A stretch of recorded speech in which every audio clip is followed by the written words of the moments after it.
ఒక విషయం మీకు చెప్తాను. ఈ ముస్లిములు భారతదేశంలో ఉంటే గనక వాళ్ళు జై శ్రీరామ్ అనాలి, హిందుత్వంలోకి రా, లేకపోతే పాకిస్తాన్ వెళ్ళిపోవాలని ప్రచారం చేస్తున్నారు కదా. అయోధ్యలో బాబిరి మసీద్ గోలగొట్టి రామాలయం కట్టారు అన్ని చెప్పుకుంటున్నారు కదా. త్వరలోనే ఆ ముస్లింలలో ఒకడే ప్రపంచ నియంత అవుతాడు, వాడు అబద్ధ క్రీస్తు.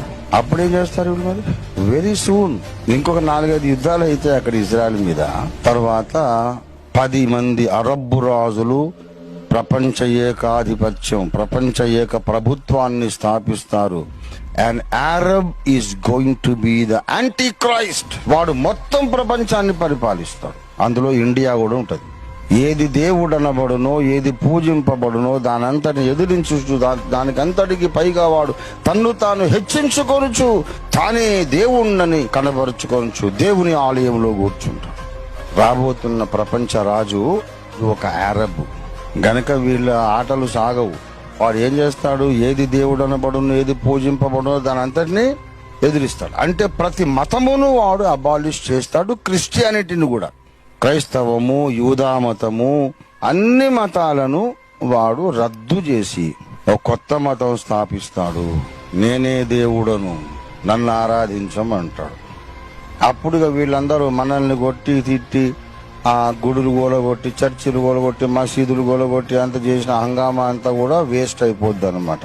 కరెక్ట్ వీళ్ళ మొగుడు ఆడొస్తాడు. అది మిలిటరీ నియంతృత్వం, ఏం చేయలేడు. నాకు తెలుసు కనుక వీళ్ళని గురించి ఎక్కువ మనం పరేషాన్ కానక్కర్లే. తాడిని తన్నువాని తల తన్నువాడుండు. క్రైస్తవులను ఇప్పుడు బెదిరిస్తున్న వాళ్ళు వీళ్ళైతే, వీళ్లను ముక్కు నేలకు రాయిపీయడానికి ఒక అరబ్ ప్రపంచ నియంత త్వరలోనే వస్తున్నాడు.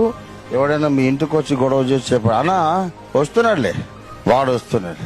ఏంద్రా వచ్చి? అదే అన్న నీ మొగుడు వస్తున్నాడు. మా మొగుడింది అదే. ఇప్పుడు నువ్వు నన్ను బాధ పెడుతున్నావు కదా, ఇంతకు మించి నీ తాట తీసేటోడు వస్తున్నాడు.